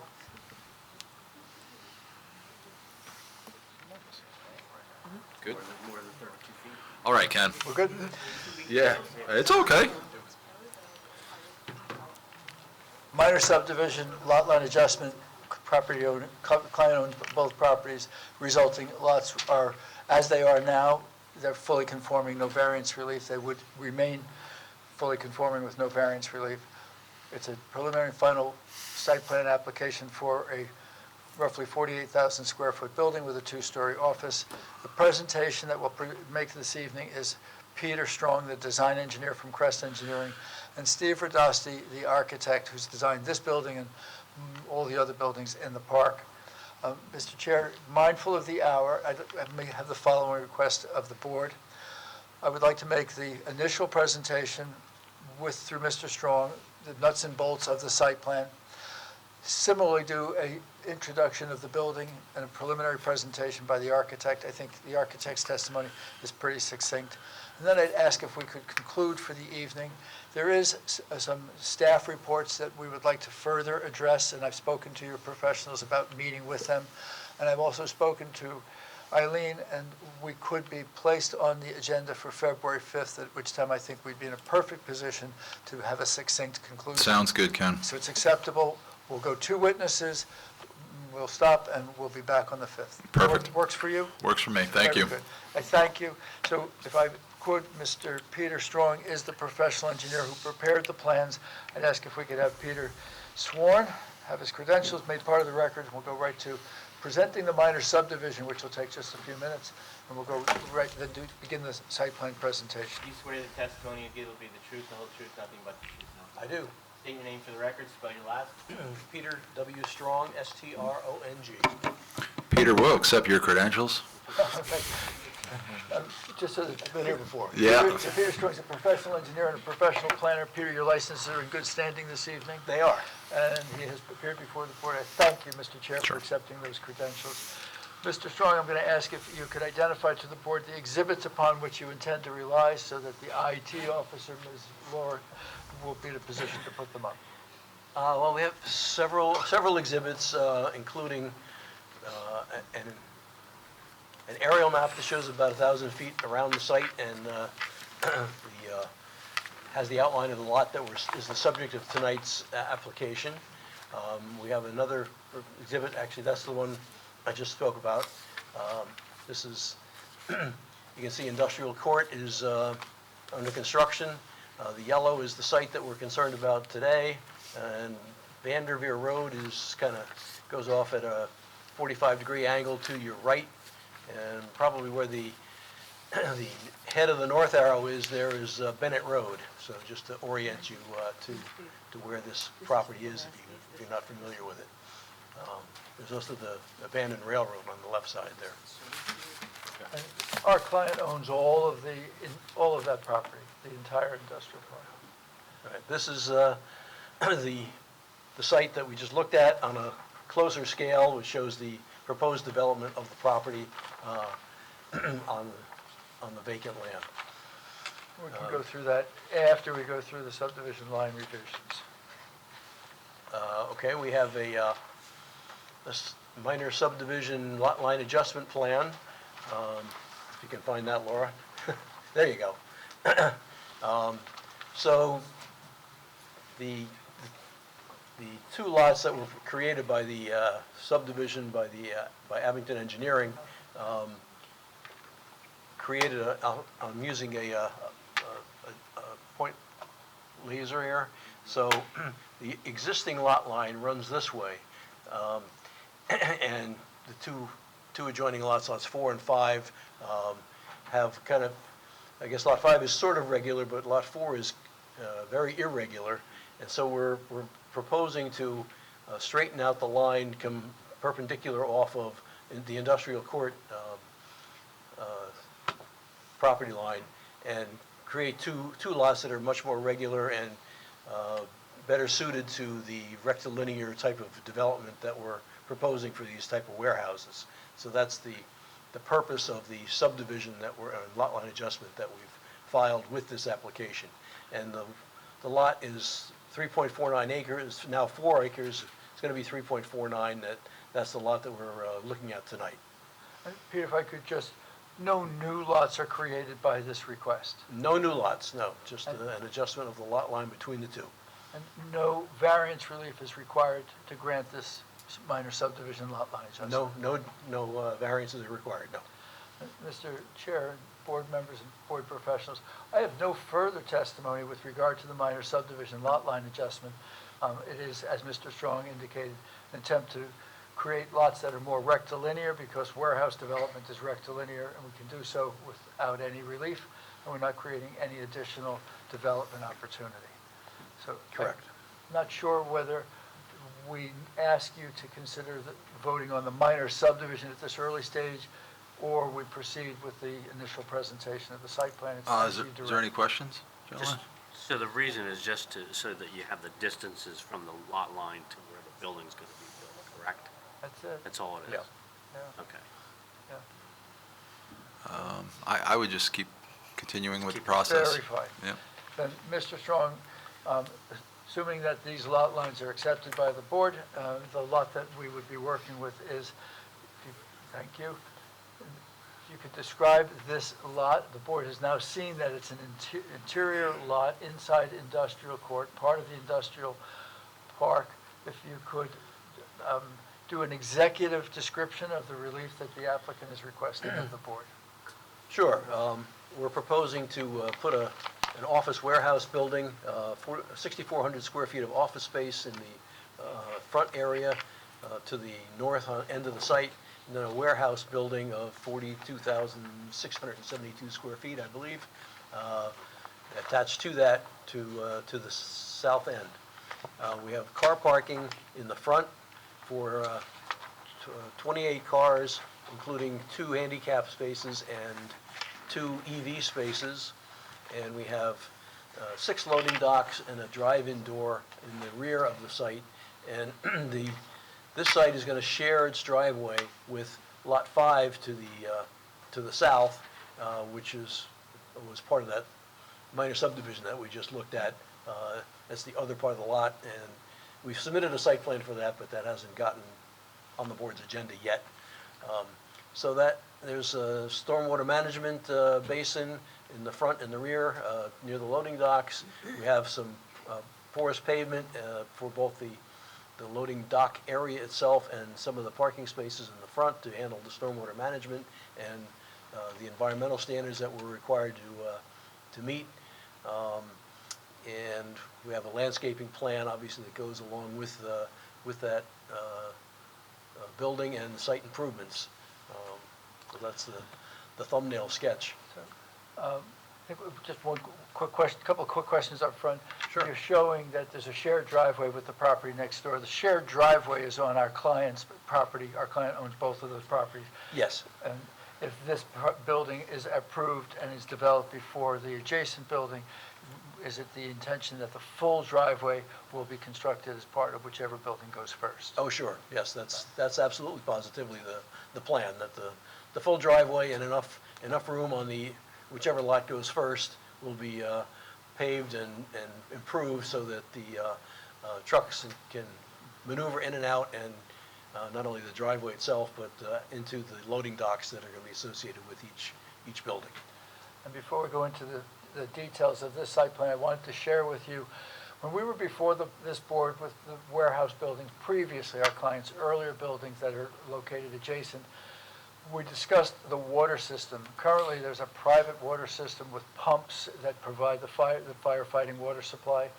Our client, as part of the development of 90 Industrial Court, which is under construction, has since middle of December been installing that water line. And I spoke to the contractor earlier today. The contractor anticipates the water line will be 100% complete in approximately 2 weeks' time. So this area that has been without the benefit of a water supply for firefighting purposes or for potable purposes will have that water system that provides for all of the properties in the area, including the ones that are owned by other property owners. Mr. Strong, if we could, site plan elements. The site plan elements include grading. If you could briefly describe what type of grading is necessary to accommodate the development as proposed. Well, the lot itself is gently sloping basically from the north to northwest end, I guess, to the southeast end, and we're going to continue that drainage pattern in the development of the site. As I said before, we've created a couple of stormwater basins in the rear end of the site, which is where the drainage water is tending to go in the first place under existing conditions, and we're going to continue that as part of the lot development.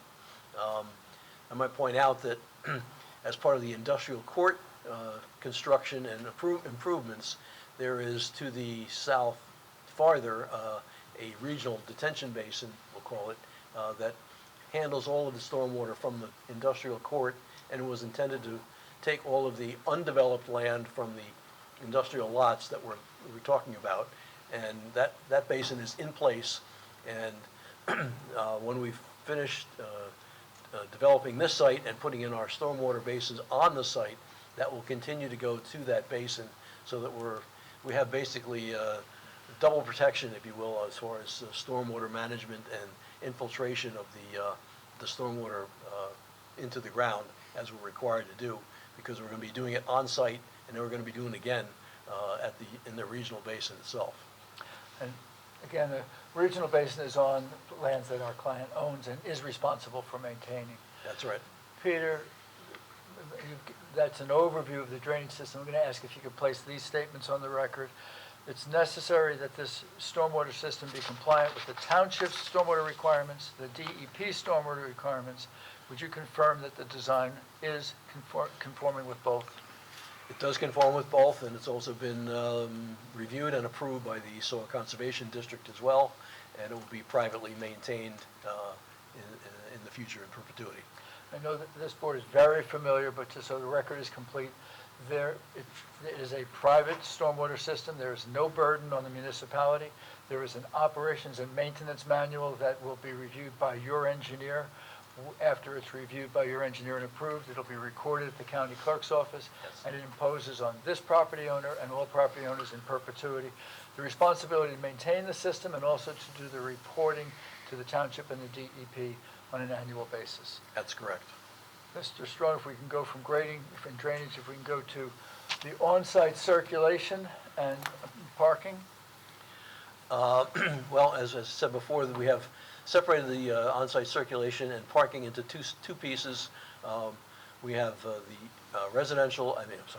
car parking in the north end of the site, which is exclusive to that and is separated from, to make it safer, it's separated from the truck traffic that is to the rear of the site, so that we have no interference in between the two types of uses of vehicles with the site plan development. The parking lot has 28 parking stalls. The applicant indicated that 2 are EV charging stations. There is that fiction that was created by the state that says an EV charging station parking spot is 2 parking spaces. With that fiction, the 28 becomes 30, and we're technically compliant. It's a fiction. We all know that it is. Peter, could you find room to add 2 more parking spaces to that parking lot so we don't have to rely on the fiction? Absolutely. I can easily put 2 up on the end over here, or we can add 1 on this end and 1 on that end. But yeah, 2 additional parking spaces is not a problem. The description that I just shared with you is something I heard from Ms. Newman once or twice before. So we're very comfortable getting rid of reliance on that state authorized fiction. If you could just describe the loading area. I know that there is an at grade and there's also loading docks. If you could just briefly describe. Yeah, these are typical loading docks that have a 4-foot drop from the floor elevation of the building down to the surface of the loading dock, which is made of porous pavement, and then there's a drive-in door that's going to be on the west side, into the building itself, so that there's 6 actual truck loading doors and 1 drive-in ramp for the facility. When we convene in early February, Mr. Scott Kennel, who is here and is our traffic expert, will add a little bit more to the description of how the vehicles maneuver on site.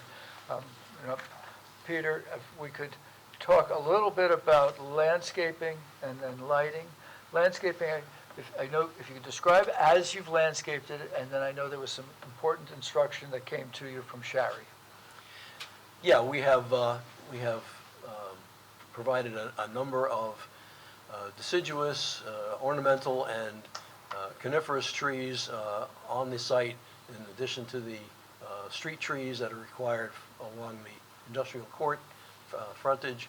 And we have put in smaller shrubbery and landscaping around the facade of the building, and to hide some of the loading docks in the back.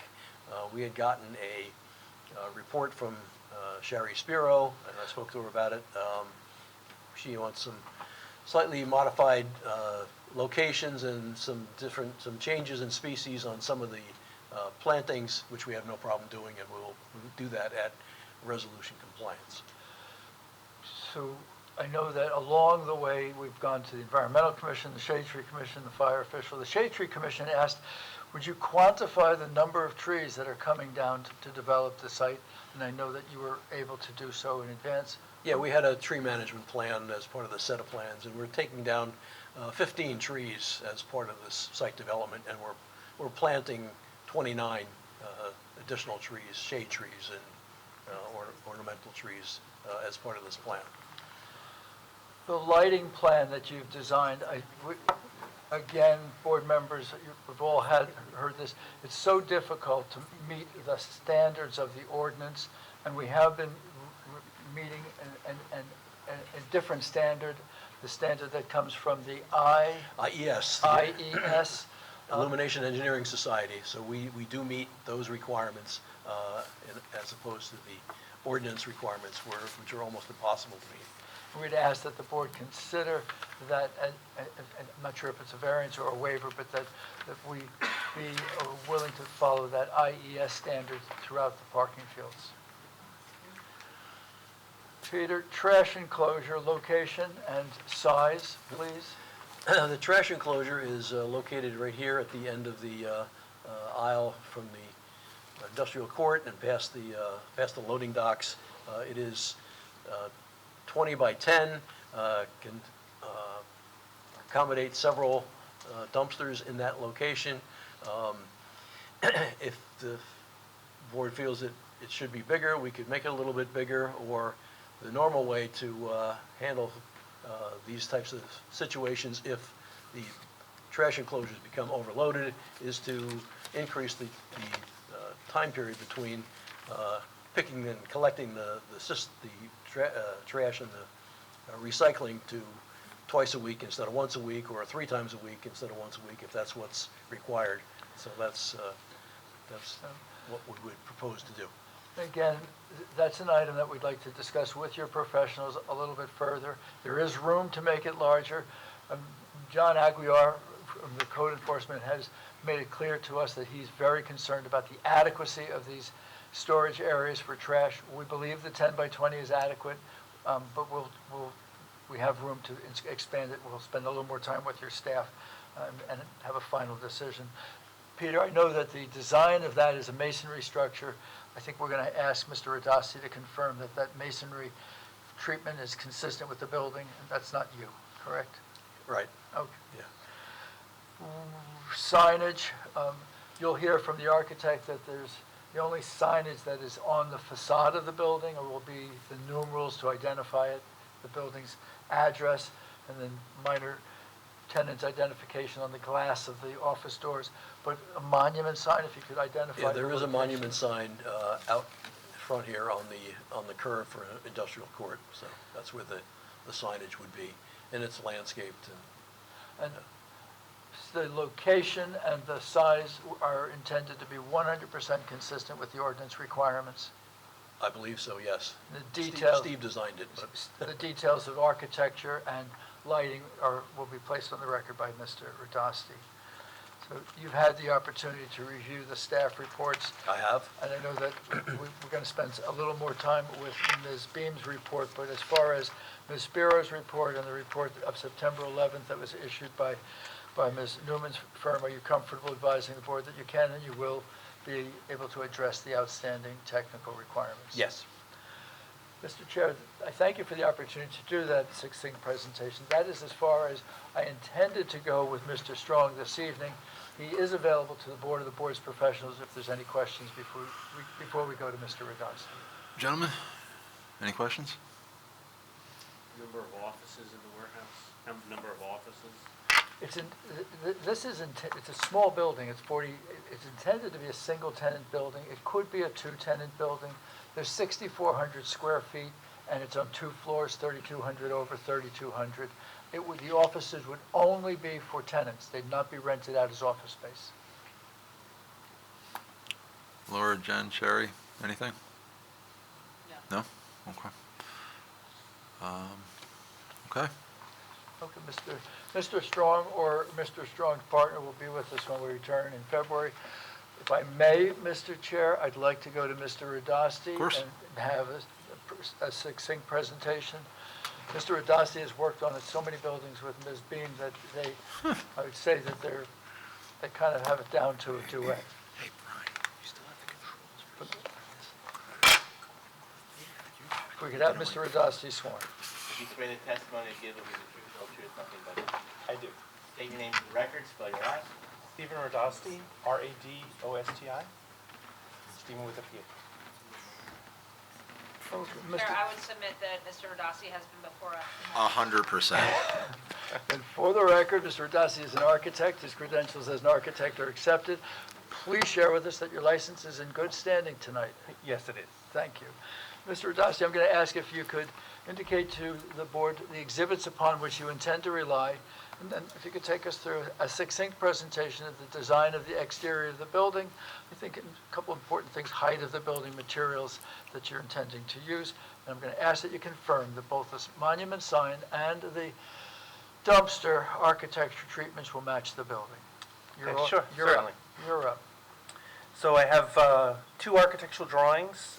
These were previously submitted. They're not new exhibits. They're sheets SK1 and SK2, dated 8/26/24. Proposed floor plan is SK1, and sheet SK2 are the proposed elevations.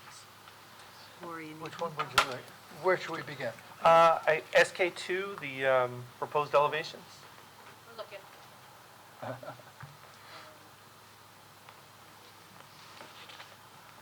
Good start, right?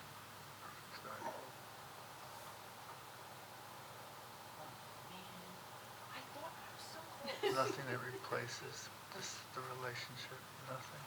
Yeah. Good? No, you want, that's what you want. Yes, that There would you be go. better. Okay. Thank you. So the proposed building will be a precast or tilt-up concrete office warehouse structure that'll be 45 feet tall. The building is composed of two different rectangles. The larger portion would be warehouse, and the smaller portion would be office with a little bit of warehouse.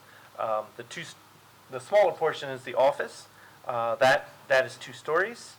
And there's a total of 42,672 square feet of warehouse space and 6,400 square foot of office space on the 2 floors. And that's a total of 49,072 square feet. The building will be of non-combustible construction and will be fully fire sprinklered. So I designed the building facades to be visually interesting. The focal point is the office area at the center of the northeast elevation. This main building facade is totally symmetrical.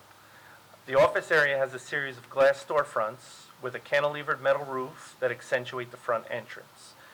Near this entry area is a series of large windows that include metal sunshades that help reduce solar heat gain into the offices.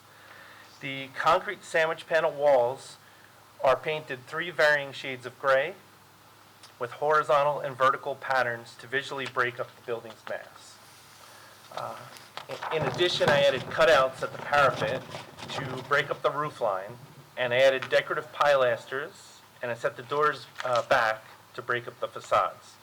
These pilasters and cutouts add a vertical element to the mostly horizontal facades.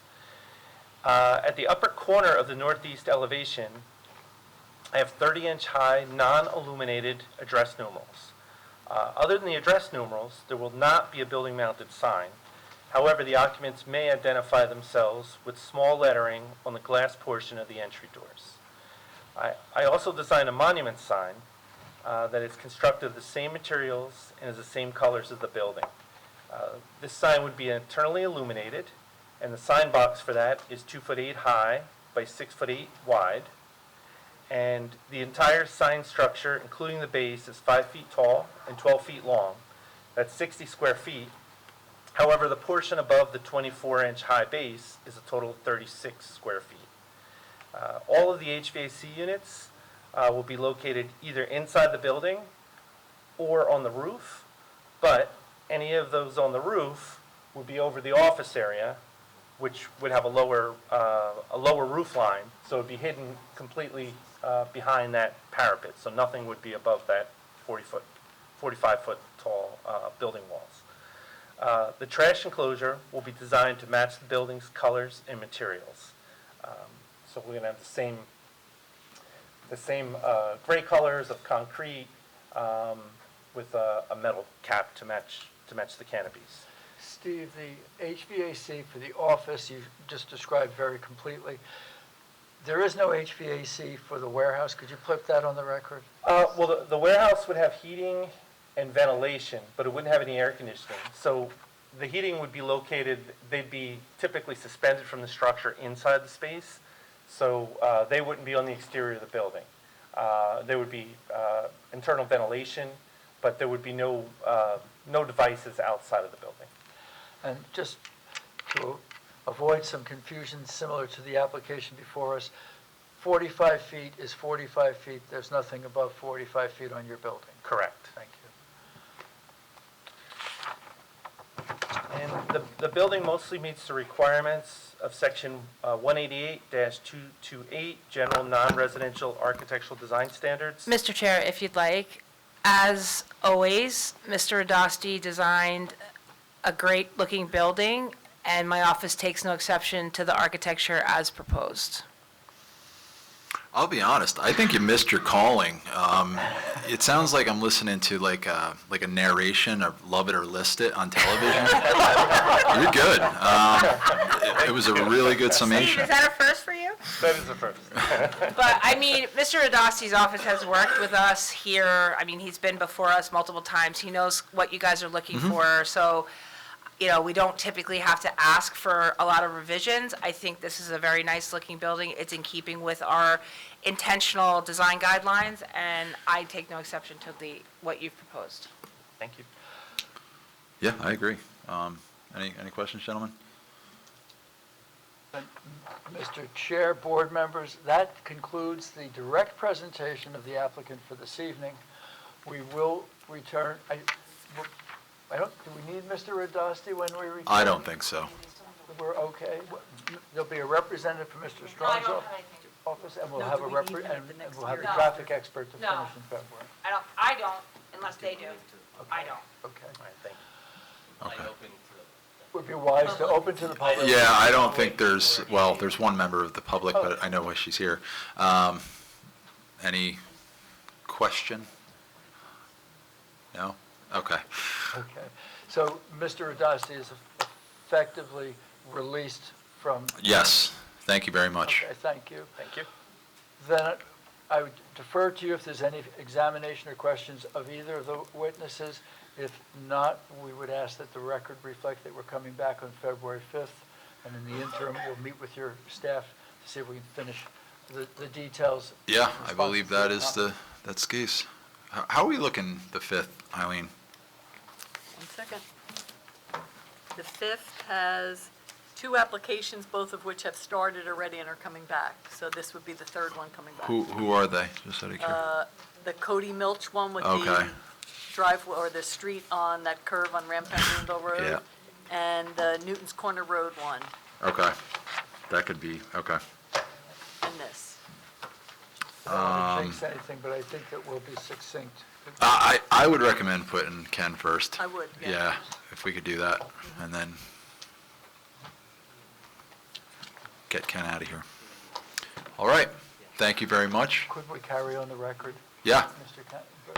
Andy, could we put that they'll be carried on the record to the 5th? Matter will be carried without further notice. To February 5th, February 5th, 2026. Thank you. Mr. Chair, board Thank you very members, much. Happy and healthy New Year to all of us. Same to you. See you in a couple of weeks. See you in a couple. Thank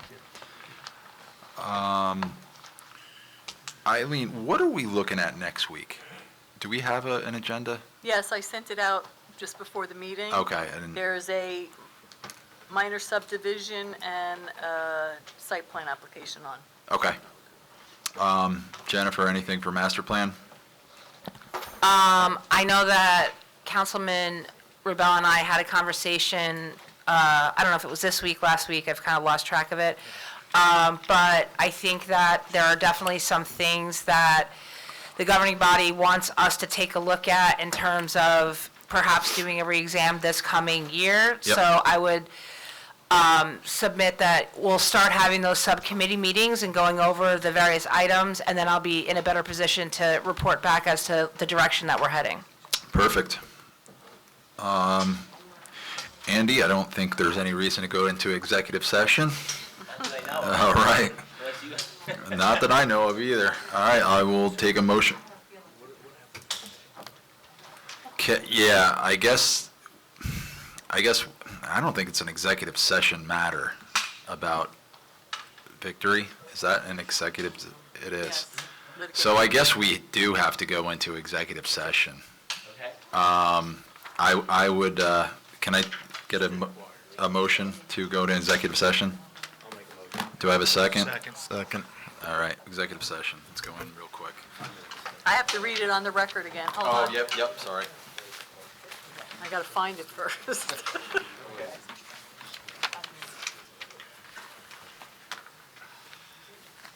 1 minute, sorry. Thought we were done with that. Where did I put it? I mean, I definitely need you guys, but. Executive session resolution. Whereas Title 10, Chapter 4, Section 13 of the New Jersey Revised Statutes requires that the public shall not be excluded from any meetings of a public body unless a resolution authorizing such exclusion is adopted at a public meeting, and whereas the Planning Board of the Township of Howell has determined that such a closed meeting is required to discuss certain matters which are exempted from consideration with the public in attendance under New Jersey Revised Statutes 10:4-12, namely litigation. Now therefore be it resolved by the Planning Board of the Township of Howell that the public shall be excluded from the next portion of this meeting and that the Planning Board will not reconvene in public session thereafter. Be it further resolved that minutes will be kept of the meeting in closed session and the time and circumstances under which the discussion conducted in closed session can be disclosed to the public cannot be determined at this time. And the meeting is adjourned at 9:34.